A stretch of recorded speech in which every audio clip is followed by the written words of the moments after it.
Tumayo ka nga. Tayo ka, kukunin ninyo. Aalis na kayo bukas. Punta na kayo Masantol. Tumayo ka. Kaya nga, tayo ka daw. Ang alin? Ang alin?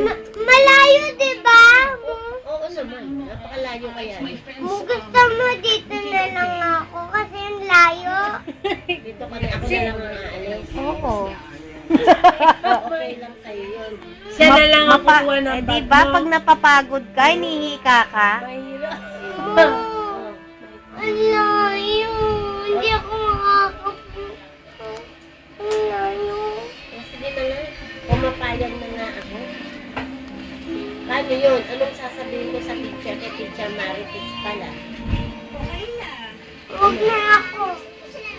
Ano sasabihin kay Teacher Marites?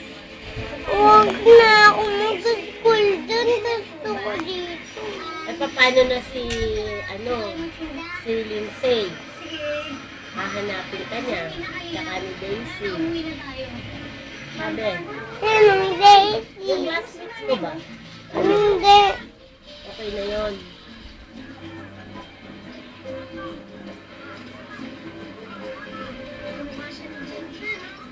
Ano na?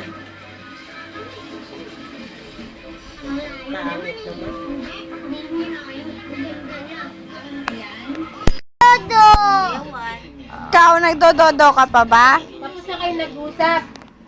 Hindi pa eh. Finish na, pinag-uusapan. Kasi redera na eh. Dito na siya nakatira. Ayoko naman siya dito. Palalayasin ko na nga yan eh. Diba, baby mo ako? Pinasusubuan mo ako? Baby ba kita? Pinasusubuan mo ako. Tanda mo. Kasi wala ka pang budget. Nga, wala ka mang budget. Ano ba yung budget mo? Parato na lang natidelay. Kasi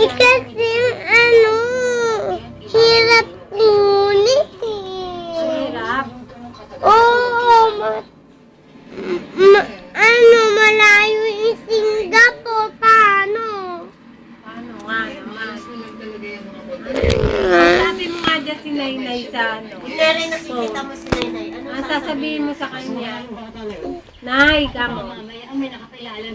Kausapin mo si Nainay dun sa cellphone. Dali.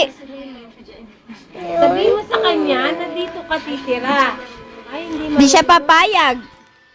Oh, sabihin mo kay Nainay. Nay, kamo. Wala na. Kunyari nga lang eh. O, sige. Tay-tay na lang. Tay. Ayoko.